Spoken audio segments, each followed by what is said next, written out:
I may be a filmmaker today, but back when I was a backyard wrestler, we were almost featured in someone else's film. Here's what happened.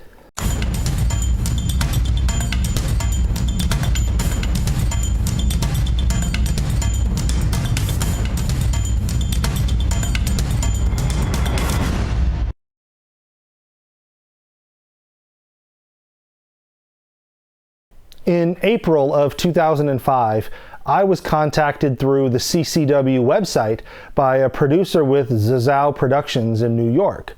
Zazao is a Japanese media production company that's still in business today.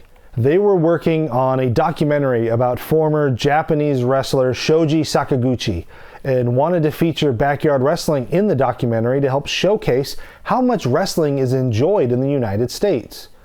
They were going to be in San Francisco filming, and we were the closest backyard wrestling federation they could find. Being featured in a documentary would give us a level of exposure we had never been able to achieve before. This was pre-YouTube after all. Finding an audience for our product, getting eyeballs on all of our hard work, that was almost impossible. This was a tremendous once-in-a-lifetime opportunity for us. I went back and forth with the producer, figuring out details and logistics, and I started putting a show together that would coincide with their filming dates. They were going to film our show and interview us for their film. Everyone was on board and excited about the project. Okay, well, almost everyone. One person didn't want to be in the film. Can you guess who? As I was giving the news to everyone, Nappy was the only one who said, "I'm going to sit this one out." He never gave a reason, he just said he didn't want to be in the documentary. My issue was, one, we only have like 6 guys on our roster, so we kind of need all hands on deck. If we're going to be showcased like this, I wanted to make sure we were shown in the best light possible. And 2, you're our champion. You're supposed to be the face of the company. If we were WWE, you'd be the guy going to talk shows and making media appearances. Representing the federation is what the champion is supposed to be about. Now, unfortunately, their shooting schedule changed and logistics meant they were going to have to scrap their SF trip. So there goes our segment. We came close, but the deal fell through at the last minute. Now, even though the documentary was off, I realized that Nappy just didn't possess the leadership qualities needed to be champion.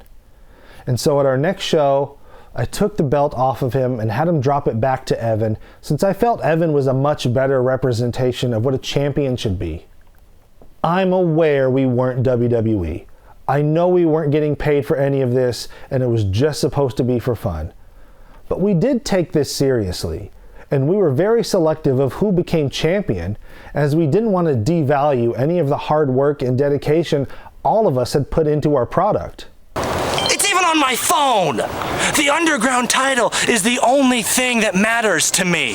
Bottom line is, what's the best way to do it? What's the best way to get the title off of me? I know, put all the guys he beat together. and he can have a match with all of them. And they think that's bull. Do me one little favor, Lascano. Give Evan this message. And another thing, you must have a death wish going to the board of directors, fighting my own. Listen to me!